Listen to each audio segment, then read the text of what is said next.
ஓம் விக்னேஸ்வரா போற்றி, ஓம் நவக்கரனர்களை போற்றி. நேரம் வந்தாச்சு, நல்ல நேரம் வந்தாச்சு. தனுசு ராசிக்கு நல்ல நேரம் வந்துருச்சுங்க. அருமையாக இருக்குது. ராசியில் வந்து சுபகிரகங்கள் தொடர்பு அதிகமாகுது. சூரியன், செவ்வாய், சுக்கிரன், புதன். இதில் சுக்கிரன், புதன் இயற்கை சுபகிரகங்கள் குரு பார்வையில் இருக்கிறாங்க. மிக அருமையாக இருக்குது. ராசி வலுப்படுது. ராசிக்கு பாக்கியாதிபதி 9 கூடியவன் ராசியில் இருக்கிறாரு. 5, 12 கூடியவன் ராசியில் இருக்கிறாரு.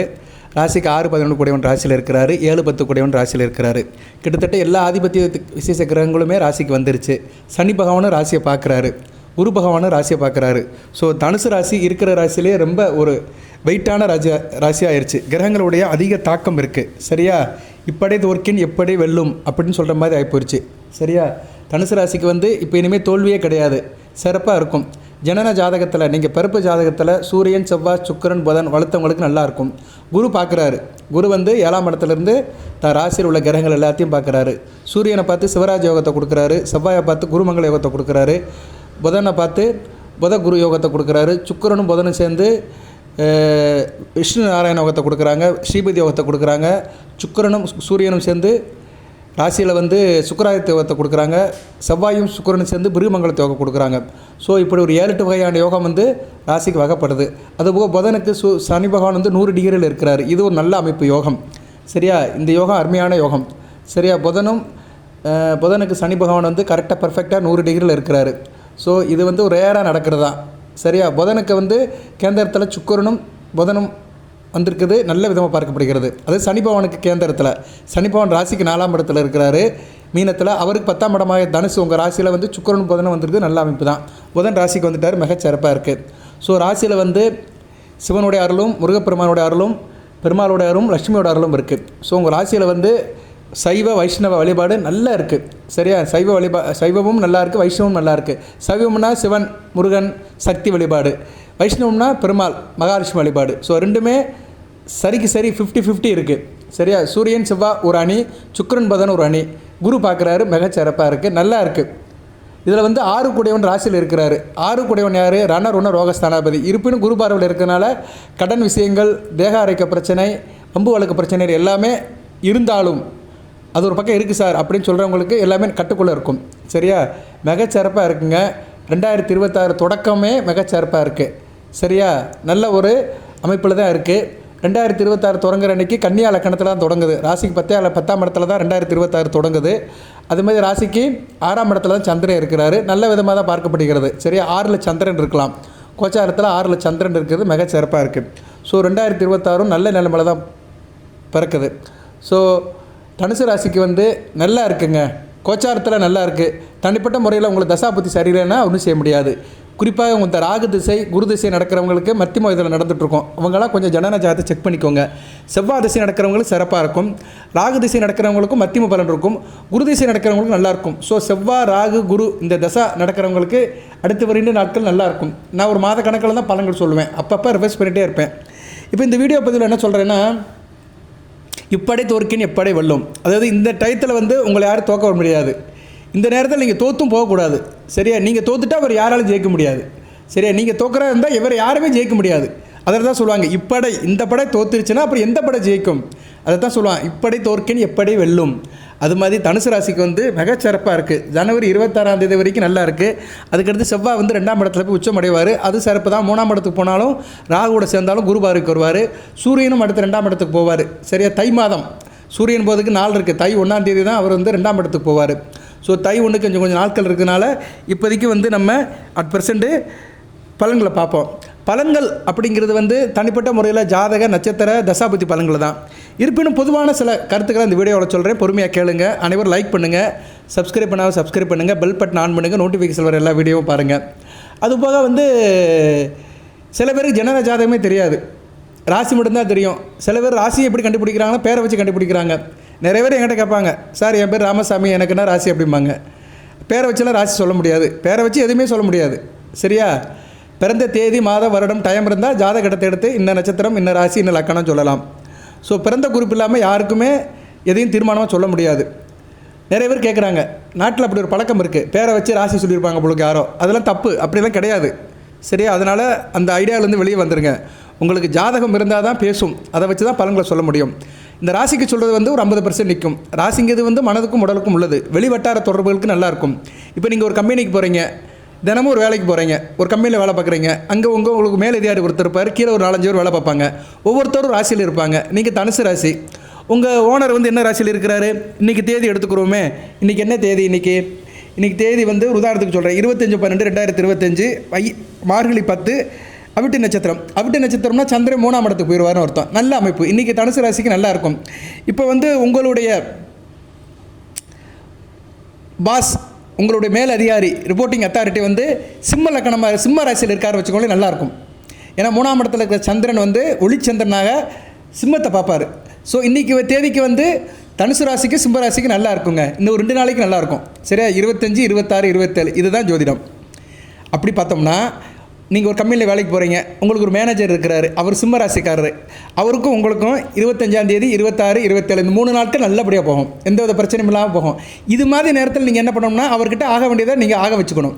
அவர்கிட்ட ஏதோ ஒன்று கேட்கணும், அவர்கிட்ட உங்கள் இன்க்ரிமெண்ட் பற்றி பேசணும், அவர்கிட்ட உங்கள் வேலை விஷயமாக பேசணும், ஏதோ இல்லைன்னா லீவு கேட்கணும், ஏதோ ஒரு சாதகமான காரியம் அவர் மூலிமா நடக்கணும்னா இதை வச்சு நீங்கள் போகணும். சந்திரன் வந்து சில இடத்துல இருக்கும்போது நல்ல பலன்களை கொடுப்பாரு. சந்திரன் பொதுவாக 3, 6, 7, 10, 11 இந்த இடத்துல வரும்போது நல்ல பலன்களை கொடுப்பாரு. சரியா? அதுபோக குரு கூட சேரும்போது நல்ல பலன்களை கொடுப்பாரு, சுக்கிரன் கூட சேரும்போது நல்ல பலன்களை கொடுப்பாரு, புதன் கூட சேரும்போது நல்ல பலன்களை கொடுப்பாரு. இதெல்லாம் வந்து ஜோதிடம் தெரிந்தவர்களுக்கு ஈஸியாக இருக்கும். இல்லைனா நீங்கள் வந்து அதை தெரிஞ்சுக்கணும். சரி, இது சாமானியப்பட்ட மக்களுக்கெல்லாம் தெரியாது. இந்த வீடியோ கேட்குற நிறைய பேருக்கு இது தெரியாது. இருந்தாலும் இப்படி தான் பலன் இருக்கும். இப்போ சில பேர் நோகாமல் நுங்குதிங்காங்க பார்த்தீங்களா, ஈஸியாக சைன் பண்ணிடுவாங்க, ஈஸியாக சில காரியத்தை முடிச்சுடுவாங்க. அவங்களாம் ஜோதிடத்தை பார்த்துக்கிட்டே இருப்பாங்க. நமக்கு சந்திரன் எந்த நிலைமையில் இருக்கிறாரு? ஏன்னா சந்திரன் தான் மனோகாரகன். அதாவது நம்ம ஒரு காரியமாக போகிறோம்னு வச்சுக்கோங்களேன், எதிர்த்தரப்பில் இருக்கிறவன் நல்ல மனசில் இருந்தான்னு வச்சுக்கோங்களேன், நம்ம காரியம் சக்ஸஸ் ஆயிரும்.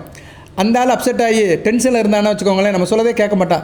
சரி அப்புறம் பார்ப்போம், நீங்கள் நாளைக்கு வாங்கன்னு சொல்லிட்டு போயிடுவான், பொழுதை கடத்திடுவான். இதுதான் சூட்சுமம். இதை நீங்கள் தெரிஞ்சுக்கணும். சந்திரன் வந்து ராசிக்கு எப்படி இருக்கிறாரு? வளர்பிறை சந்திரன் இருக்கிறாரா, தேய்பிறை சந்திரன் இருக்கிறாரா, ராசிக்கு எத்தனாம் இடத்துல இருக்கிறாரு, இதை பார்த்து நீங்கள் வந்து அந்த காய்களை நகர்த்தணும். இது ரொம்ப முக்கியம். நீங்கள் ஜாதகத்தை பார்க்குறது, தசாபுத்தியை பார்க்குறது, ஜோசியர்கிட்ட காட்டுறது, இதெல்லாம் ஒரு பக்கம் இருந்தாலுமே சந்திரனை வச்சு நம்மளே கண்டுபிடிச்சிக்கலாம். ஓகே நேயர்களே, நான் ஒரு உதாரணத்துக்கு சொன்னேன். சரியா? இதே மாதிரி ஓரை ஒன்று இருக்குது. ஓரை வந்து முக்கியமானது. நாள் செய்யாததே கோள்கள் செய்யும் அப்படின்னு இருக்காங்க. கோள்கள் செய்யாததே ஓரைகள் செய்யும். ஓரைங்கிறது வந்து ரொம்ப முக்கியம். ஒவ்வொரு நாளைக்குமே ஓரைகள் வந்துட்டு போகும். 24 மணி நேரத்துக்குமே ஓரைகளை பிரித்து விட்டுருக்குறாங்க. சரியா? ஓரைகள் வந்து காலையில் 6லிருந்து ஈவினிங் 6 மணி வரைக்கும் ஓரைகள் மாறி மாறி வரும். 1 மணி நேரத்துக்கு ஒரு ஓரைகள். ஒரு நாளைக்கு வந்து 24 மணி நேரத்துக்கும் 24 ஓரைகள் வரும். சரியா? 60 நாளையே 24 மணி நேரம் 24 ஓரைகள் வரும். ஓரை வந்து ஒரு நாள் என்ன கிழமையோ அதில் ஓரை வரும். ஓரை வந்து எப்படின்னா, இப்போ நீங்கள் இன்றைக்கி என்ன கிழமை? இன்றைக்கி வந்து வியாழக்கிழமை. அருமை. தனுசு ராசிக்கு வீடியோ போட்டாலே வியாழக்கிழமை ஆட்டோமேட்டிக்காக வந்துடும். சரியா? நான் ஏதோ நினச்சி போடுவேன், கண்டிப்பாக அது வந்துடும். ஏன்னா உங்கள் ராசிநாதனுடைய கிழமை குரு ஓரை காலையில் ஆரம்பிக்கும். ஏன்னா அந்த காலையில் 6 to 7 வந்து குருவுடைய தாக்கம் வந்து அந்த 6 to 7 ஃபுல்லாக இந்த பிரபஞ்சத்தில் இருக்கும். இதுதான் உண்மை. ஓரைங்கிறது வந்து அது ஓரையை பற்றி பேசணும்னா பெரிய சப்ஜெக்ட், அதுக்குள்ளெல்லாம் போக வேண்டாம். அந்த ரிசல்ட்டை மட்டும் சொல்கிறேன். ஓரைனா என்னென்னா, அந்த குறிப்பிட்ட கிரகத்துடைய தாக்கம் அந்த ஓரையில் நிற்கும், அவ்வளோதான். இப்போ இன்றைக்கி வந்து வியாழக்கிழமை வச்சுக்கோங்களேன், காலையில் 6 to 7 குரு ஓரை இருக்கும், மதியம் 1 to 2 குரு ஓரை இருக்கும். எந்த வியாழக்கிழமை இருந்தாலுமே காலையில் 6 to 7 குரு ஓரை, மதியம் 1 to 2 குரு ஓரை, இரவு 8 to 9 குரு ஓரை. அதுபோக உங்களுக்கு வந்து அதிகாலை 3 to 4 குரு ஓரை தான். இந்த அதிகாலை 3 to 4 வருது பார்த்தீங்களா, அதுதான் பிரம்ம முகூர்த்தம்னு சொல்கிறோம். இன்றைக்கி இரவு நீங்கள் நல்லபடியாக இருந்து காலையில் அதிகாலையில் 3 to 4க்கு வந்து சில காரியங்கள் பண்ணுறேன்னு வச்சுக்கோங்களேன், மிகச்சிறப்பாக இருக்கும். நான் போன வீடியோவில் சொல்லியிருந்தேன் திரும்ப, அந்த மஞ்சள் கயிறு கட்டணும்னு சொல்லியிருந்தேன் பார்த்தீங்களா, அதெல்லாம் வியாழக்கிழமை இந்த ஓரையில் செய்யணும். 3 to 4க்குள்ளே அந்த கயிறை கட்டிங்கன்னா மிகச்சிறப்பாக இருக்கும். இவ்வளோதாங்க. இதை செஞ்சிட்டிங்கன்னா உங்களை யாரும் தோக்க முடியாது. இப்படி தோற்கின்னு எப்படி வெல்லும். அருமையாக இருக்கும். சரியா? இதெல்லாம் தெரிஞ்சுக்கணும். சரியா நேர்களே? அந்த ஒவ்வொரு நாளுமே அன்றைக்கி இரவு 3 to 4 வந்து அந்த கிழமையோடைய ஓரை வரும். அது ரொம்ப முக்கியமானது. அந்த நேரத்தில் வந்து அந்த ஓரையும் இருக்கும், பிரம்ம முகூர்த்தமும் இருக்கும். பொதுவாக குரு ஓரை, சுக்கிர ஓரை, சந்திர ஓரை, புதன் ஓரையெல்லாம் சுபகாரியங்கள் எது வேணாலும் பண்ணலாம். அந்தந்த கிழமையில் வரும். திங்கக்கிழமை சந்திர ஓரை இருக்கும் பிரம்ம முகூர்த்தத்தில் 3 to 4. புதன்கிழமை இரவு 3 to 4, அதிகாலை 3 to 4 புதன் உரை இருக்கும். வியாழக்கிழமை குரு உரை இருக்கும். வெள்ளிக்கிழமை சுக்கிர உரை இருக்கும். இதெல்லாம் அந்த 3 to 4 கரெக்டாக வரும். சரியா? இதெல்லாம் நீங்கள் அந்நேரம் பார்த்து நல்ல காரியங்களை பண்ணணும். சரியா? வீட்டில் சில காரியங்களை பண்ணிடலாம். கோயிலுக்கு போகிறவங்க கோயிலுக்கு போகலாம். ஏன்னா கரெக்டாக 4 மணிக்கு தான் கோயில் திறப்பாங்க. சில நேரம் ஸ்கிப் ஆயிரும். ஆனால் வீட்டில் காரியத்தை பண்ணிடலாம். கரெக்டாக 3:45 வீட்டில் ஒரு விளக்கை பூர்த்தி வச்சு அந்த குருவை பற்றி பேசிடலாம், குருநாமத்தை சொல்லலாம், குருவை கும்பிட்டுடலாம், தட்சிணாமூர்த்தியை கும்பிடலாம், சிவனை கும்பிடலாம், சந்திர உரையில் அம்பாவை கும்பிடலாம், புதன் ஓரையில் பெருமாளை கும்பிடலாம். சுக்கிர ஓரையில் மகாலட்சுமி கும்பிடலாம். சரியா? இதெல்லாம் சுருக்கமான வழிபாடு. இதுதான் ஷார்ட் அண்ட் ஸ்வீட்டாக செய்கிறது. இதை செஞ்சுட்டோன்னு வச்சுக்கோங்களேன், எந்த பிரச்சனையும் இருக்காது. நீங்கள் வாரம் கோயிலுக்கு போக அவசியம் இல்லை. வெள்ளி செவ்வாய்க்கெல்லாம் கோயிலுக்கு போக அவசியம் இல்லை. உங்களுக்கு என்ன பிரச்சனையோ அந்த பிரச்சனைக்கு அந்த கிழமை அந்த ஓரை கரெக்டாக அந்த பிரம்ம முகூர்த்தத்தில் இருந்துச்சு செஞ்சிட்டிங்கன்னா எந்த பிரச்சனையும் இல்லை. ஸோ பிரம்ம முகூர்த்தங்கிறது ரொம்ப முக்கியமாக பார்க்கப்படுகிறது. என்ன குளிச்சுட்டு வீட்டில் செய்யணும், அவ்வளோதான். குளிச்சுட்டு வீட்டில் பூஜை அறையில் விளக்க பொருத்தி வச்சுட்டு காரியங்களை செய்யலாம். நிறைய வீடியோவில் சொல்லியிருக்கிறேன். இப்போ ஓரைகள் ரொம்ப முக்கியமானது. ஒவ்வொரு ஓரையிலும் எதை செய்யலாம் எதை செய்யக்கூடாதுன்னு சொல்கிறேன் நான். சரியா? பொறுமையாக கேளுங்க, ரொம்ப முக்கியம். சரியா நேயர்களே? ஏன்னா இங்கே பொறுமைக்கு தான் இடம் இல்லாமல் இருக்குது. அதனால் பொறுமையாக கேட்டிங்கன்னா நல்ல விதமாக பார்க்கப்படுகிறது. சூரிய ஓரை ஞாயிற்றுக்கிழமை வரும். சரியா? நான் ஏற்கனவே டைம்லாம் சொல்லிட்டேன். சூரிய ஓரையில் எதை செய்யலாம் அப்படின்னா அரசு சம்மந்தப்பட்ட காரியங்களை செய்யலாம். அப்பா வழி உறவு முறையில் உள்ள காரியத்தை செய்யலாம். இப்போ ஒவ்வொருத்தருக்கும் சில பிரச்சனைகள் இருக்கும். அந்த பிரச்சனைகளுக்கு இந்த ஓரையில் செஞ்சிட்டிங்கன்னா நல்லாயிருக்கும். ஸோ ஞாயிற்றுக்கிழமை சூரிய ஓரை மதியம் 1 to 2 இல்லைன்னா இரவு 8 to 9. இதுதான் நார்மலான டைம். காலையில் 6 to 7 செய்ய முடியாது. ஸோ மதியம் 1 to 2 எடுத்துக்கோங்க, இரவு 8 to 9 எடுத்துக்கோங்க. ஒன்று பகலில் வரும், ஒன்று ஈவினிங் வரும். ஸோ இந்த ஓரையில் அரசு சம்மந்தப்பட்ட காரியத்தை செய்யலாம், அரசாங்கம் சம்மந்தப்பட்ட காரியத்தை செய்யலாம், கட்சி பணிகளை கவனிக்கலாம், அப்பா வழி உறவுகளை பார்க்கலாம். அதுபோல் எலக்ட்ரானிக் சம்மந்தப்பட்ட காரியங்களை செய்யலாம். மின்சார வாரிய தொடர்பு வச்சுக்கலாம். அதுபோல் வீட்டில் எது மின்சார பொருட்கள் வாங்கணும்னா அன்றைக்கி அந்த நேரத்தில் போய் வாங்கலாம். மின்சாரம் எதுவும் பழுதுபட்டுருக்குன்னா அதை அந்த நேரம் செய்யலாம். விவசாய சம்மந்தப்பட்ட காரியங்களை செய்யலாம். விவசாயத்துக்கு உரம் வாங்கணும், விவசாய சம்மந்தப்பட்ட பொருட்கள் வாங்கணும்னா அதை செய்யலாம். தோப்பு, நிலம், விவசாயம் இது சம்மந்தப்பட்ட காரியங்களை செய்யலாம். அதே நேரத்தில் உயில் சாசனம் எழுதலாம். யாருக்கும் உயில் எழுதணும், பத்திரம் எழுதணும், பத்திரம் பதிவு பண்ணணும், இது மாதிரி காரியங்கள் செய்யலாம். சிவன் கோயிலுக்கு போகலாம், சிவ தரிசனம் பண்ணலாம். கோதுமையை தானம் பண்ணலாம். கோதுமை பலகாரம் வாங்கி சாப்பிடலாம். சரியா? கோதுமை பலகாரம் வீட்டில் செஞ்சு சாப்பிடலாம். பொதுவாக ஸ்வீட் எல்லாமே கோதுமையில் தான் செய்கிறாங்க. கோதுமையில் தான் ஸ்வீட்டு செய்கிறாங்க. நிறையா கடையில் நிறையா ஸ்வீட் கோதுமை கலந்துருக்கும். ஸோ பேக்கரி, ப்ரெட்டு, ரொட்டி, பிஸ்கட்டு இதெல்லாம் சாப்பிட்லாம். பேக்கரியில் போய் வாங்கி சாப்பிடலாம். இதெல்லாம் சூரிய ஊரில் செஞ்சிங்கன்னா அந்த சூரியனுடைய தாக்கம் அப்படியே இருக்கும். உங்களுக்கு உடல் வலிமை பெறும், ஆத்ம பலம் பெறும். சூரிய ஊரை ஒரு மனிதனுக்கு ஆத்ம பலத்தை கொடுக்கும். ஸோ இந்த மாதிரி காரியங்கள்லாம் நீங்கள் செஞ்சீங்கன்னா சூரிய ஊரையில் சக்ஸஸ் ஆகும். சரியா நேர்களே? அதுபோக சூரிய ஊரையில் நான் சொன்ன சாப்பாடை சாப்பிடலாம். சரி, ஸ்வீட் வாங்கி சாப்பிடலாம், அல்வா வாங்கி சாப்பிடலாம், கோதுமை பலகாரம் வாங்கி சாப்பிடலாம், சப்பாத்தி சாப்பிடலாம். இரவு 8 to 9, அதாவது ஞாயிற்றுக்கிழமை இரவு 8 to 9 சப்பாத்தி சாப்பிட்டு 8 to 9 சப்பாத்தி சாப்பிட்டு நைட்டு டிஃபன் சாப்பிட்டு தூங்கினீங்கன்னா நல்லாயிருக்கும் உடல். இவ்வளோதாங்க. அதுக்கு சாப்பிட்ற அன்றைக்கி அதை தான் சாப்பிட்ணும்.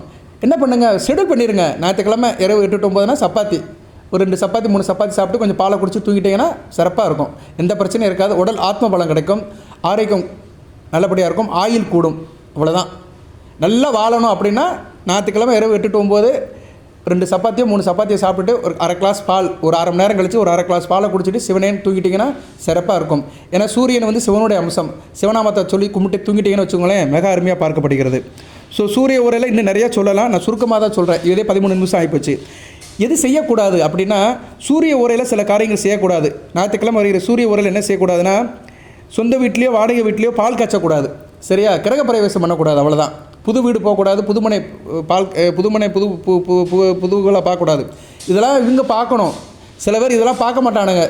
அப்படியே டக்குன்னு என்ன சொல்லுவாங்கன்னா, முகூர்த்தம் பண்ணி கொடுத்துருவானுங்க. உனக்கு நான் பிரம்ம முகூர்த்தத்தில் பண்ணி கொடுக்குறேன், காலையில் அதிகாலையில் பண்ணுறேன், 6 to 7 ஞாயிற்றுக்கிழமை இதை செஞ்சுட்டுருவாங்க. சில இன்றைக்குள்ளே இப்போ பஞ்சாங்கம் பார்க்குற நிறைய வேதிகள், அதாவது அந்த யாரை சொல்கிறது, அவங்க புரோகிதரெல்லாம் நிறைய இது பார்க்கறது கிடையாது, ஓரையெல்லாம் பார்க்குறது கிடையாது. எலிமினேட் பண்ணிடுவாங்க. முகூர்த்தம் பார்ப்பாங்க, ஓரைகளை பார்க்க மாட்டாங்க. ஆனால் ஓரை ரொம்ப முக்கியம். ஏன்னா இந்த சூரிய உரையில் வீடு சம்மந்தப்பட்ட காரியத்தில் இறங்கக்கூடாது. புதுசாக வீடு தச்சு பண்ணுறது, வாஸ்து பண்ணுறது, வீட்டில் பால் காய்ச்சறது, புதுமனை புகு விழா போகிறது, கிரகப்பிரவேசம் பண்ணுறது, இதெல்லாம் செய்யக்கூடாது. அதுபோல் ஒப்பந்தங்கள் போடக்கூடாது, கான்ட்ராக்ட் போடக்கூடாது. யாருக்கும் எதுவும் கான்ட்ராக்ட் போடக்கூடாது, கொடுக்கல் வாங்கல் இருக்கக்கூடாது. ஒருத்தர் கொடுக்குறேன்னு சொல்லிட்டு கையெழுத்து போட்டு கொடுக்கக்கூடாது, ஸ்டாம்ப் ஊட்டி கையெழுத்து போடக்கூடாது. ஸோ பத்திரப்பதிவு, முத்திரைத்தாள் பதிவு இதெல்லாம் இருக்கக்கூடாது. ரைட்டு. அடுத்து சந்திர ஓரை திங்கக்கிழமை வரும். காலையில் 6 to 7, மதியம் 1 to 2, இரவு 8 to 9, அதிகாலை 3 to 4 வரும். சந்திர ஓரை மிகச்சிறப்பாக பார்க்கப்படுகிறது. சந்திர ஓரையில் பொதுவாக பூஜை புனஸ்காரம் செய்யலாம், எது வேணாலும் செய்யலாம். சந்திர ஓரைக்கு ஒரு மங்களகரமான ஓரை தான் பார்க்கப்படுகிறது. அது வளர்பிறை காலத்தில் வர்றது நல்லதாக இருக்கும். வளர்பிறை அமாவாசைக்கு பின்னாடி உங்களுக்கு பௌர்ணமி வரைக்கும் வரும். சரியா? அது நல்ல விதமாக பார்க்கப்படுகிறது. தேய்பிறை பஞ்சமி வரைக்கும் கூட வச்சுக்கலாம். ஸோ அமாவாசைக்கு மறுநாளில் இருந்து தேய்பிறை பஞ்சமி வரைக்கும் உங்களுக்கு யோகமான நாட்கள் தான். சந்திரன் ஒளியோடு இருப்பார். குறிப்பாக நல்லா பார்த்தோம்னா வளர்பிறை சஷ்டியிலிருந்து தான் ஒளியோடு இருப்பார். வளர்பிறை சஷ்டியிலிருந்து தேய்பிறை பஞ்சமி வரைக்கும் தான் சந்திரனுக்கு ஒளி இருக்கும். அந்த காலகட்டத்தில் திங்கக்கிழமை சில காரியங்கள் பண்ணிங்கன்னா சக்ஸஸ் ஆகும். சரியா? சந்திர உரையில் என்ன சார் செய்யலாம் அப்படின்னா, சந்திர உரையில் புது வியாபாரம் ஆரம்பிக்கலாம், தொழில் ஆரம்பிக்கலாம், குறிப்பாக தண்ணீர் சம்மந்தப்பட்ட தொழில், வாட்டர் கேன் சம்மந்தப்பட்டது, நீர் சம்மந்தப்பட்டது, மீன் கடை, ஃபிஷ் கடை, பியூட்டி பார்லர், அழகு சம்மந்தப்பட்டது, அழகு சம்மந்தப்பட்ட பொருட்கள், வாசனை திரவியங்கள், பால் சம்மந்தப்பட்டது, மில்க் ப்ராடக்ட்டு, அப்புறம் வந்து இந்த ஜிகர் தண்டா சொல்கிறாங்களா அது, ஐஸ் பார், ஐஸ் ஃபேக்ட்ரி, உப்பளம், உப்பு சம்மந்தப்பட்டது, சாப்பாடு பொருட்கள் சம்மந்தப்பட்டது, அரிசி கடை, நவதானிய கடை, ஹோட்டல், ரெஸ்டாரண்ட்டு, இதெல்லாம் நீங்கள் வந்து சந்தர் ஓரையில் ஆரம்பிக்கலாம். காய்கறி மார்க்கெட்டு, காய்கறி கடை ஆரம்பிக்க போகிறேன், ஒரு ரீட்டெயில் ஆரம்பிக்க போகிறேன், ஒரு சின்ன கடை காய்கறி கடை ஆரம்பிக்க போகிறேன் அப்படின்னா சந்தர ஓரையில் செஞ்சாங்கன்னா மிக சிறப்பாக இருக்கும். இப்படி நிறைய சொல்லிட்டு போகலாம். சரியா நேர்களே? ஸோ சந்தர ஓரையில் வந்து உணவு சம்மந்தப்பட்ட காரியங்கள், அழகு சம்மந்தப்பட்ட காரியங்கள் செய்யலாம். வெளிநாடு செல்வதற்கு முயற்சி பண்ணலாம். வெளிநாடு போகிறதுக்கு வந்து விசா வாங்கலாம். அது சம்மந்தப்பட்ட காரியத்தில் இறங்கலாம். பேங்கில் அக்கௌண்ட் தொடங்கலாம். சரி, அக்கௌண்ட் தொடங்க போகிறீங்கன்னா நீங்கள் வந்து அந்நேரம் தொடங்கினா மிக சிறப்பாக இருக்கும். நீங்கள் நினைப்பீங்க, என்னடா இவன் சந்திர ஓரம் மதியம் 1 to 2 தானே வரும், அந்நேரம் பேங்க் பூட்டியிருக்குமே. அப்படிலாம் பூட்டியிருக்காது. பேங்கில் போய் நீங்கள் வந்து ப்ராசஸ் பண்ணலாம். 1 to 2 பேங்க் போயிட்டு அக்கௌண்ட் ஓப்பன் பண்ணலாம். சரியா? மற்றபடி அவங்க மற்றதை பார்த்துக்குருவாங்க. நம்ம ஆரம்பிக்கும் போது தான் கரெக்டான நேரமாக இருக்கணும். பெண் பார்க்கும் நிகழ்ச்சிக்கு போகலாம். திங்கக்கிழமை இரவு 8 to 9 பெண் பார்க்க போகலாம். பொதுவாக பெண் பார்க்க போகிறது வந்து இரவு போகிறது தான் நல்லது. சூரியன் இரவு நேரம் போகிறது தான் நல்லது. ஏன்னா பெண் என்கிறவளே வந்து சந்திரன் சம்மந்தப்பட்டவள், அழகு சம்மந்தப்பட்டவள். ஸோ நிறைய பேர் பெண் பார்க்க பகலில் போவாங்க. அது போகிறவங்க போங்க, நல்ல நேரம் பார்த்து. ஆனால் இரவு போகிறது நல்லது. அது குறிப்பாக சந்திர ஓரையில் போகலாம். திங்கக்கிழமை சந்திர ஓரையில் பார்த்து போனீங்கன்னா எந்த பிரச்சனையும் இருக்காது. இரவு 8 to 9 வந்து பெண் பார்க்க போனீங்கன்னா மிக சிறப்பாக இருக்கும். அப்படியே பார்த்துட்டு வடை, பச்சி, போண்டா, கேசரி, டீயை குடிச்சிட்டு வந்துடலாம். சரியா? இப்படி பெண் பார்க்க போனால் ஏதோ செஞ்சு வச்சுருப்பாங்க. கரெக்டாக இருக்கும். அந்த 8 to 9 லைட்டாக ஒரு டிஃபனை போட்டுட்டு அப்படியே வீட்டுக்கு வந்துடலாம். ஸோ பெண் பார்க்க போகிறது வந்து நீங்கள் வந்து சந்திர ஓரையில் போகலாம். கோயில் குளத்துக்கு போகலாம். அம்மன் கோயிலுக்கு போகலாம்.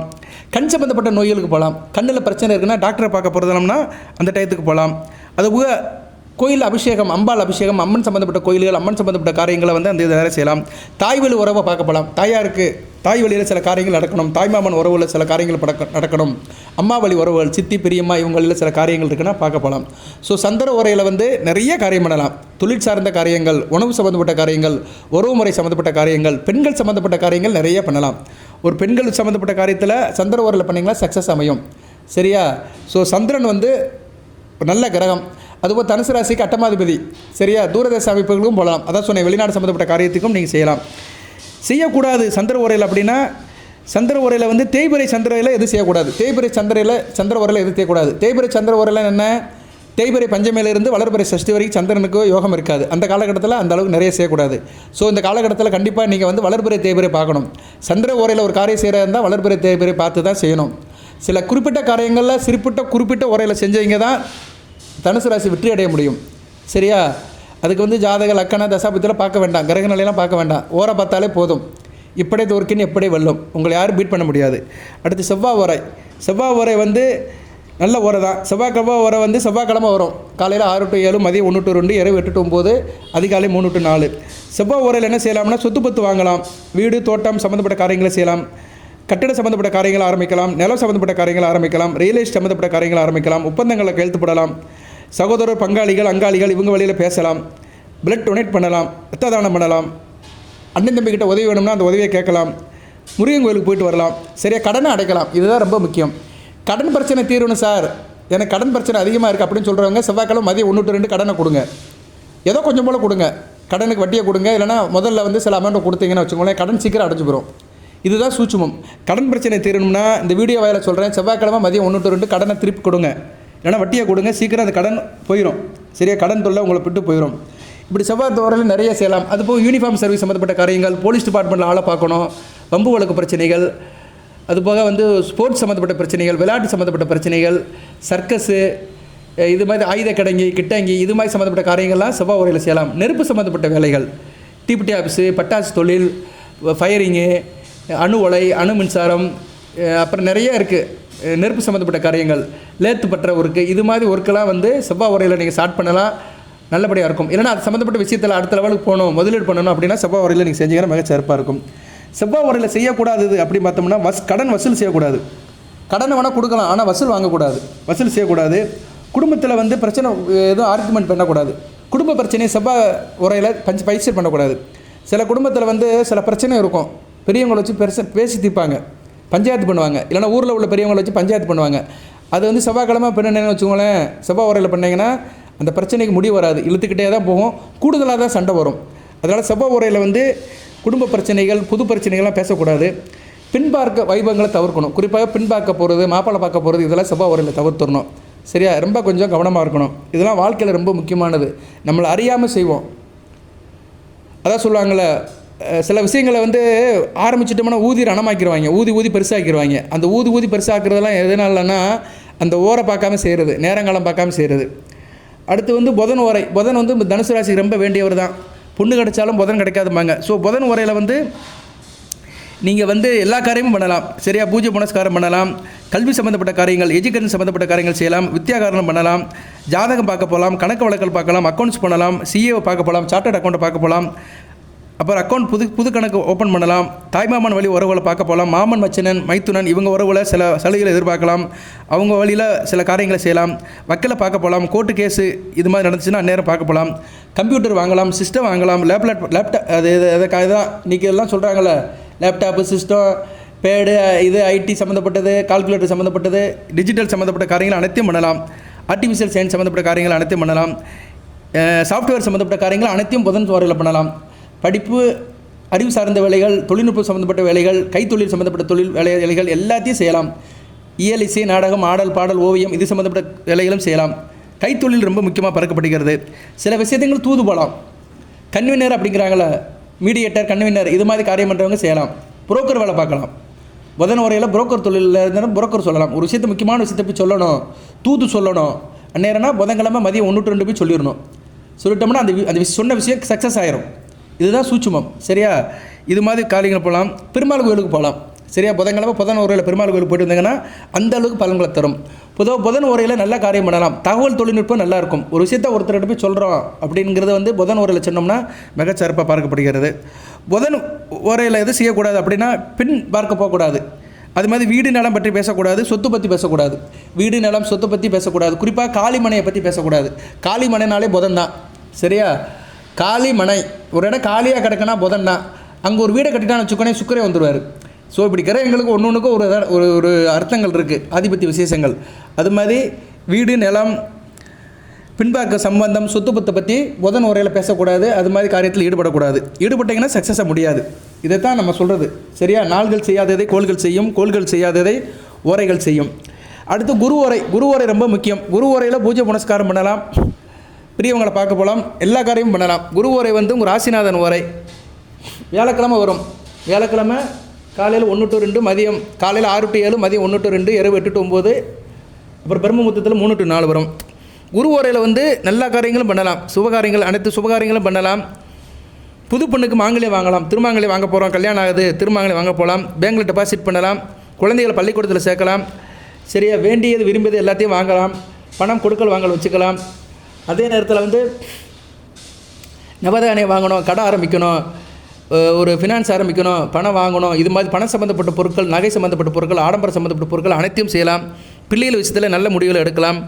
யாகம், கோமம், வீடு குடிபெயர்றது எல்லாம் செய்யலாம். சரியா? சுபகாரியங்கள் அனைத்தையும் செய்யலாம். ஒரு கணபதி கோமம் பண்ணணும்னா குரு ஓரையில் பண்ணலாம். மிகச்சிறப்பாக இருக்கும். சரியா? நிறைய அருமையாக இருக்கும். அதுவும் காலையில் அதிகாலை 3 to 4 அந்த கணபதி ஓகத்தை ஆரம்பிச்சிங்கன்னா மிகச்சிறப்பாக இருக்கும். 3 மணிக்கு ஒரு 3:45 ஆரம்பிச்சுட்டு 6 மணிக்கு முடிக்கலாம். ஆரம்பிக்கிறது தான் அந்த ஓரையில் ஆரம்பிக்கணும், முடிக்கிறது எப்போ வேணாலும் முடிக்கலாம். சரியா? சில பேர் நினைப்பாங்க 1 மணி நேரம் தானே சார், 1 மணி நேரத்தில் முடிச்சிடலாமான்னா அது வந்து சாத்தியப்படாது. சில விஷயங்கள் டைம் ஆகும். அதனால் நீங்கள் என்ன பண்ணணும்னா ஆரம்பிக்கிறது அந்த ஓரையில் ஆரம்பிச்சிருங்க. முடிக்கும்போது அது அதுவாக முடியட்டும். அதை இறைவன் கிட்ட விட்டுருவோம். நம்ம ஆரம்பிக்கிறது தான் நல்ல நேரமாக இருக்கணும். சரியா? அந்த ஓரையில் ஆரம்பித்தோம்னா அது நல்லபடியாக போய் முடியும். ஸோ குரு ஓரையில் இது மாதிரி காரியங்கள் பண்ணலாம்.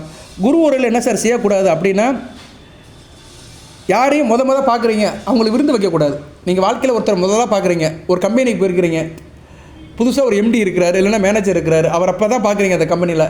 அவர் ஒரு நாள் சாப்பாடாக கூப்பிட்றீங்கன்னு வச்சுக்கோங்களேன், வீட்டுக்கு விருந்து கூப்பிட்றீங்க, அவர் குரு ஓரையில் கூப்பிடக்கூடாது. புதுசாக முதலாக ஒருத்தர் பார்க்குறவர் வந்து குரு ஓரையில் வீட்டுக்கு விருந்து கூப்பிடக்கூடாது. அதே மாதிரி புதுமண தம்பதிகள் கல்யாணம் ஆனவங்களை வந்து குரு ஓரையில் வந்து வீட்டுக்கு விருந்து வைக்கக்கூடாது. இதுலேருந்து என்ன தெரியுதுன்னா, வியாழக்கிழமை விருந்துக்கு கூப்பிடக்கூடாது. புதுமண தம்பதிகளை வந்து வியாழக்கிழமை கூப்பிடாமல் இருந்தீங்கன்னா பிரச்சனையே இல்லை. அப்படி மற்ற நாளில் கூட்டாலுமே குரு ஓரையை பார்த்து செய்யணும். சரியா? குரு ஓரை வரும்போது அந்த விருந்து உபசாரங்களை தவிர்க்க வேண்டும். யாரையும் விருந்துக்கு வைக்கக்கூடாது. புதுமண தம்பதிகள் இல்லைனா உங்களுக்கு வேண்டியவர்கள், முதலாக சந்திக்கிறவர்கள், இப்படி நிறையா சொல்லிட்டு போகலாம். அடுத்து வந்து சுக்கிர ஓரை. சுக்கிர ஓரையும் முக்கியமானதான். சுக்கிர ஓரையினால என்ன, பெண்கள் சம்மந்தப்பட்ட காரியத்தை பண்ணலாம். அப்புறம் சொகுசு சம்மந்தப்பட்ட காரியங்கள், ஆடம்பரம் சம்மந்தப்பட்ட காரியங்கள், வண்டி வாகன சம்மந்தப்பட்ட காரியங்கள் எல்லாத்தையும் செய்யலாம். சுக்குர ஓரையில் வந்து பொதுவாக வந்து ட்ராவல்ஸ், டிரான்ஸ்போர்ட், லாஜிஸ்டிக் சம்மந்தப்பட்ட காரியங்கள் பண்ணலாம். பசுமாடு சம்மந்தப்பட்ட காரியங்கள், கால்நடை, தோட்டம், துறவு இது மாதிரி சம்மந்தப்பட்ட காரியங்கள் பண்ணலாம். பூ வியாபாரம், பூக்கள் சம்மந்தப்பட்டது, வாசனை திரவங்கள் சம்மந்தப்பட்டது, நறுமணப் பொருட்கள் சம்மந்தப்பட்ட காரியங்கள் பண்ணலாம். அதுபோக வந்து பெண் பார்க்க போகிறதுக்கும் சூப்பர் ஓரையாக பார்க்கப்படுகிறது. காதலை வெளிப்படுத்தலாம். நான் ஒரு பெண்ணை காதலிக்கிறேன் சார், அதை ப்ரொப்போஸ் பண்ணணும் அப்படின்னா சுக்குர ஓரையில் செய்யலாம். சரியா? வெள்ளிக்கிழமை இரவு 8 to 9 போய் அந்த பொண்ணை பார்த்துட்டு ஐ லவ் யூ அப்படின்னீங்கன்னா சக்ஸஸ் ஆகும். சரியா? இதுக்கு ஜாதகத்தில் இடம் இருக்கணும். இருந்தாலும் ஓரை வந்து பிள்ளையார் சொல்லி போட்டுச்சுன்னா அனைத்து வசப்படும். அடுத்து வந்து வைர ஆபரணங்கள், நகைகள் வாங்குறதுக்கு நல்ல காலகட்டமாக பார்க்கப்படுகிறது. வண்டி வாகனம் வாங்கலாம், இன்சூரன்ஸ் போடலாம். கணவன் மனைவி கிட்ட சில விஷயங்களை பகிர்ந்துக்கலாம். என் புருஷன்கிட்ட ஒரு விஷயத்தை சொல்லணும், எப்போ சொன்னாலும் அந்த ஆள் தட்டிக்கு போகிறான், கேட்க மாட்டேங்கிறான் அப்படின்னு நினைக்கிறவங்க புருஷன்கிட்ட வந்து சுக்குர உரையில் சொல்லணும். சுக்குர உரை எல்லா நாளும் வரும், இந்த கிழமையில தான் வரும்னு கிடையாது, எல்லா நாளும் எல்லா உரையும் வரும். அந்த நேரம் பார்த்து சொல்லணும். சரியா? இதை வந்து நீங்கள் கேலண்டரில் பார்த்தாலே தெரியும். தினம் நம்ம வீட்டில் டெய்லி சீட் இருக்குல்ல, அது பின்னாடி பார்த்தாலே அந்தந்த ஓரை டெய்லி இருக்கும். அந்த ஓரை பார்த்து நீங்கள் வந்து செய்யணும், அதில் போட்டிருப்பாங்க.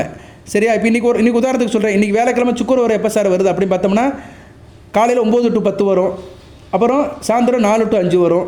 சரி, இந்த நேரத்தில் சொல்லலாம். இல்லைன்னா இரவு 11 to 12 சொல்லலாம். படுக்கையில் பெட்ரூமில் கணவன்கிட்ட சொல்லலாம், ஏங்க ஒரு காரியம் இருக்குங்க, இது நல்லபடியாக முடியணும் அப்படின்னு நீங்கள் புருஷங்கிட்ட சொன்னாங்கன்னா ஏற்றுக்குருவார். பொதுவாகவே இரவு நேரத்தில் வந்து கணவனுக்கு மனைவிக்குள்ள ஒரு ஊழல் இருக்கும். அது மாதிரி புருஷன் கணவன் பொண்டாட்டிக்கிட்ட ஒன்று சொல்லணும், எனக்கு ஒரு வேலையாக சில பணம் தேவைப்படுது, உங்கள் அப்பா கிட்ட வாங்கி கொடு, கைமாற்ற வாங்கி கொடு, 2 லட்சம் வாங்கி கொடு, எனக்கு கொஞ்சம் தொழிலை ரொட்டேஷனுக்கு வேணும் அப்படின்னு நீங்கள் இந்த வியாழக்கிழமை இரவு 11 to 12 பொண்டாட்டிக்கிட்ட கேட்டிங்கன்னா சரின்றுவா. இதுதான் ஓரை செய்யும். இந்நேரம் தான் நிறைய பேருக்கு புரியும் விஷயமே. சரியா? டக்குன்னு நிப்பாட்டும். எதுக்கு சொல்ல வரேன்னா, சில காரியங்களை சில நேரத்தில் தான் சொல்ல முடியும். எல்லா நேரத்திலும் எல்லா விஷயம் பேசணும்னா மறுப்பு தான் இருக்கும். அது வந்து அந்த மேட்டரை பொறுத்து இருக்குது, அந்த நேரத்தை பொறுத்து இருக்குது. சரியா? நேரில் இப்படி நிறைய சொல்லலாம். நான் கொஞ்சம் உள்ளே போய் தான் சொல்கிறேன், புரியும்படி உங்களுக்கு புரிஞ்சிருக்கும்னு நினைக்கிறேன். ரைட்டு. ஒவ்வொரு நாளுமே ஓரைகள் வரத்தான் செய்யும். 24 ஓரைகள் வரும். சூரிய ஓரை, சுக்கிர ஓரை, புதன் ஓரை, சந்திர ஓரை, சனி ஓரை, குரு ஓரை, செவ்வாய் ஓரை, இந்த ஆர்டரில் தான் வரும். சரியா? இந்த ஆர்டரில் ஆரம்பித்து மறுபடியும் சூரிய ஓரையில் ஆரம்பிக்கும். ஸோ ஒரு நாளைக்கு வந்து ஓரைகள் ஒரு மணி நேரத்துக்கு ஒன்று மாறிக்கிட்டே இருக்கும். நமக்கு என்ன பிரச்சனையோ அந்த பிரச்சனைக்கு ஏற்ற மாதிரி நம்ம அந்த காரியத்தை போய் அந்த ஓரையில் அணுகணும்னா சக்ஸஸ் ஆகிரும். நமக்கு தேவை என்ன? வெற்றி நம்ம வசப்படணும், அவ்வளோதான். கமெண்ட் பாக்ஸில் வேணால் கேளுங்க, சார் எனக்கு இந்த காரியம் இருக்குது, நான் என்றைக்கு போய் பார்க்கலாம் அப்படின்னு கேட்டிங்கன்னா கண்டிப்பாக நான் சொல்லுவேன். சார் என் பிள்ளை விஷயமாக ஒரு காரியம் இருக்குது சார், எந்த நேரம் போகலான்னா குரு ஓரையில் போகலாம். சரி, அது வேலைக்கிழமை போட்டிங்கன்னா கூடுதல் சிறப்பாக இருக்கும். ஏன்னா வேலைக்கிழமை வந்து குரு தனகாரகனுடைய நாள், கிழமையும் ஓரையும் ஒன்றா வந்துடும். இவ்வளோதாங்க. அது நட்சத்திரம் வந்துச்சுன்னா சூப்பர். வியாழக்கிழமை, புனர்பூச நட்சத்திரம், குரு ஓரையில் ஒரு காரியம் பண்ணிங்கன்னா மிகச்சிறப்பாக இருக்கும். ஏன்னா 4 நட்சத்திரம் ஓரை 3மே குருவுடைய அம்சத்தில் வரும். இவ்வளோதாங்க ஜோதிடம். எல்லாம் சேர்ந்து அப்படியே கன்சாலிடேட் ஆகும். அடுத்து வந்து சுக்கிர ஓரையில் என்ன செய்யக்கூடாது சார் அப்படின்னா, நகை இரவல் கொடுக்கக்கூடாது, நகை இரவல் வாங்கவும் கூடாது, கொடுக்கவும் கூடாது, குடும்ப பிரச்சனைகளை பற்றி பேசக்கூடாது, குறிப்பாக துக்க விசாரிக்க போகக்கூடாது. சுக்கிர ஓரையில் போய் துக்க விசாரிக்க போகக்கூடாது, கேதம் சம்மந்தப்பட்ட காரியத்தில் இறங்கக்கூடாது. ரைட்டு. இன்னும் நிறையா சொல்லிட்டு போகலாம், இதே 30 நிமிஷம் ஆகப்போகுது. நிறைய பேர் சொல்கிறாங்க நீங்கள் நிறையா பேசுகிறீங்க சார் அப்படிங்கிறாங்க. நிறைய பேர் என்கிட்ட ஃபோன் பண்ணியே கேட்குறாங்க, நீங்கள் நிறையெல்லாம் பேசாதீங்க, கொஞ்சமாக பேசுங்க அப்படிங்கிறாங்க. நான் பேசுகிறது மற்றவங்களுக்கு என்ன பொறாமையாக இருக்கானு தெரியல. நிறைய ஃபோன் வருது, அவங்க எதில் சொல்கிறாங்கன்னு தெரியல. நான் வந்து எப்போயுமே பேசினேன்னா ஒரு 25 நிமிஷம் 30 நிமிஷம் பேசுவேன். எந்த கண்டென்ட் எடுத்தாலுமே பேசுவேன். அது வந்துக்கிட்டே இருக்கும் நமக்கு. சரியா? எப்படி பேசினாலுமே நான் வந்து தனுசு ராசி நேயர்கள் நல்லா இருக்கணும் அந்த எண்ணத்தில் தான் பேசுவேன். சரி, அதுக்குள்ளே தான் வருவேன். என்னோடய நோக்கம் அதுதான். மார்க்கம் வேறு மாதிரி இருந்தாலுமே நோக்கம் வந்து நீங்கள் நல்லா இருக்கணும். மூலம், போராடம், உத்திராட நட்சத்திர நேயர்கள் எப்பயும் நல்லா இருக்கணும், இறையர்களோடு நல்லபடியாக இருக்கணும். அந்த நோக்கத்துக்காக தான் வீடியோ போட்டுக்கிட்டே இருக்கேன். தேவைப்படுறதை எடுத்துக்கோங்க, தேவையில்லாத எடுத்து கையில் தள்ளி விட்டுருங்க. அடுத்து சனி ஓரை. சனி ஓரையில் என்ன சார் செய்யலாம்? இரும்பு சம்மந்தப்பட்ட காரியங்கள் செய்யலாம். சரியா? நிறைய வேலை பார்க்கலாம். இரும்பு, பழைய பொருட்கள், கிரிஸு, கிருஷ்ணாயில், ஆயில், எள்ளு, எண்ணெய் கடை, இது மாதிரி வேலை செய்யலாம். சொத்து சம்மந்தப்பட்ட காரியங்கள் பேசலாம். அதுபோல் வீட்டுக்கு தேவையான பொருட்கள் வாங்கி போகலாம். பீரோ, ஜாமா, வண்டி வாங்கலாம். சரியா? மர சம்மந்தப்பட்ட காரியங்கள் பண்ணலாம். செடி கொடி வாங்கலாம். பரிகார பூஜை பண்ணலாம். தோசை நிவர்த்தி பண்ணலாம். நவக்கிரக தோசை நிவர்த்தி, பரிகார பூஜைகள்லாம் சனி ஓரில் பண்ணிங்கன்னா சக்ஸஸ் ஆகும். இப்போ நிறைய பேருக்கு இந்த செவ்வாய் தோசை, ராகு தோசைலாம் இருக்கும். ஜோசியர் சொல்லுவார், இந்த தோசை இருக்குது கலிங்கம்பாங்க. அதை வந்து நீங்கள் என்ன செய்யணும்னா சனிக்கிழமை சனி ஓரையில் பண்ணணும். அதுவும் பூச நட்சத்திரம், அனுச நட்சத்திரம், உத்திராட்ட நட்சத்திரம் வர அன்றைக்கி செஞ்சிங்கன்னா அந்த தோசை அப்படியே போயிடும், காலியாயிரும். இதுதாங்க முக்கியம். சும்மா ஏதோ ஒன்று செய்கிறேன்னு சொல்லிட்டு என்றைக்கோ ஒன்று செய்கிறது. தோசத்தை கழிக்கிறதுக்கும் நாட்கள் பார்க்கணும். சரி, என்ன தோசமோ அதை செய்யணும். சில பேருக்கு சனி மகாதிசி நடக்கும். இப்போ தனுசு ராசியில் வயசானவங்களுக்கு தான் நடக்கும். அவங்க எதுவும் தோசை நவர்த்தணும், இல்லைனா சனி பகவான் கோயிலுக்கு போனோம்னா சனிக்கிழமை சனி ஓரையில் போகணும். அது குறிப்பாக அந்த 3 நட்சத்திரம் பூசம், மனுஷம், உத்திரட்டாதி நட்சத்திரம் வர அன்றைக்கி போனீங்கன்னா கூடுதல் சிறப்பாக இருக்கும். அந்த சனி மகாதிசை வந்து மிகச்சிறப்பாக இருக்கும். இவ்வளோ தான், வேறு ஒன்றும் கிடையாது. சரியா? அதுபோக தோஷ நிவர்த்தி செய்யலாம், பரிகாரம் செய்யலாம், கடன் அடைக்கலாம். சனி ஓரையில் கடன் அடைச்சிங்கன்னா கடன் சீக்கிரம் அடைபடும். அதுபோல் பிரசித்தி பெற்ற தலங்களுக்கு போகலாம், முக்கியமான கோயில்களுக்கு போகலாம். தர்மசாலா, மருதமலை, முக்கியமான பிரசித்தி பெற்ற தலங்கள் இருக்குல்ல, அது மாதிரி தலங்களுக்கு போகலாம். வேலூர் தங்க கோயில், இப்படி பிரசித்தி பெற்ற கோயில்களுக்கெல்லாம், திருப்பதி, இது மாதிரி கோயிலுக்கு போய்ட்டு வந்தீங்கன்னா அந்த தெய்வத்தோட சக்தி பரிபூர்ணமாக கிடைக்கும். சனி ஓரையில் என்ன செய்யக்கூடாது அப்படின்னா, டாக்டரை பார்க்க போகக்கூடாது. சரியா, டாக்டரை பார்க்க போகக்கூடாது, மருந்து சாப்பிடக்கூடாது. முதல்ல டாக்டரை பார்த்து மருந்து சாப்பிடக்கூடாது, பிரயாணம் போகக்கூடாது. எங்கேயும் டூர் போகிறோம், லாங்காக போகிறோம்னா சனி ஓரையில் போகக்கூடாது. வெளியூர் செய்வதுக்கு டிக்கெட் புக் பண்ணக்கூடாது, விசா எடுக்கக்கூடாது. முதலாக குழந்தை பிறந்திருக்கு, ஒருத்தர் குழந்தை பிறந்திருக்கு, அந்த குழந்தை போய் பார்க்கக்கூடாது. சரியா, அது மாதிரி குழந்தை சம்மந்தப்பட்ட காரியத்தை செய்யக்கூடாது, துக்க விசாரிக்க போகக்கூடாது.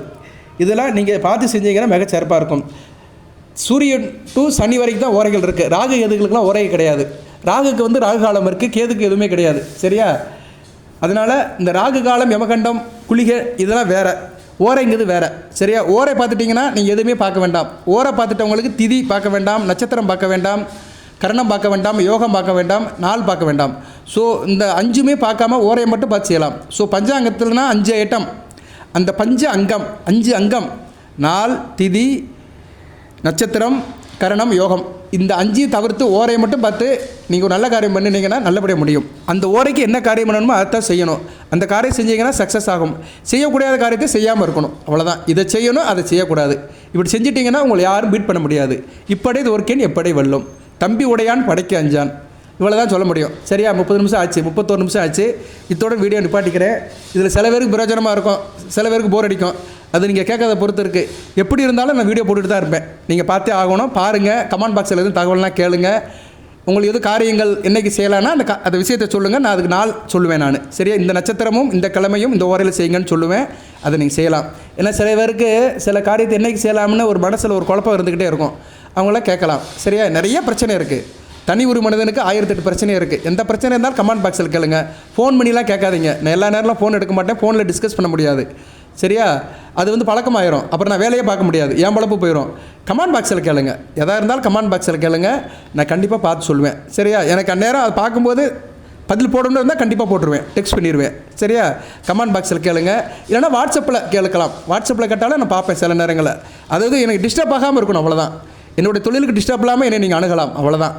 சரியா, நான் உங்களுக்கு உதவி பண்ணது ரைட்டாக இருக்கேன். 2 விஷயத்தில் உதவி பண்ணுவேன். ஒன்று கமெண்ட் பாக்ஸ் தான் ஃபஸ்ட்டு ப்ரியாரிட்டி, 2வது வாட்ஸ்அப்பில் அனுப்பினாலும் சில காரியங்கள் சில விஷயத்தை சொல்லுவேன் நான். அதுக்கு வாட்ஸ்அப்பில் ஷார்ட்டாக தான் கேட்கணும். சொந்த கதையெல்லாம் சொல்லிடாதீங்க, என்னால் பார்க்க முடியாது, டெலிட் பண்ணிடுவாங்க ஆஃபீஸில். ஏன்னா ஆஃபீஸில் என்னோடய ஸ்டாஃப்லாம் பார்த்துட்டு தான் என்கிட்ட வந்து கொண்டு வருவாங்க, நேரடியாக நான் பார்க்க மாட்டேன். சரியா, என்னோடய வாட்ஸ்அப்பை வந்து மற்றவங்க கையில் தான் இருக்கும், அவங்க பார்த்து தான் அதை வந்து ஃபில்டர் பண்ணி தான் என்கிட்ட கொண்டு வருவாங்க.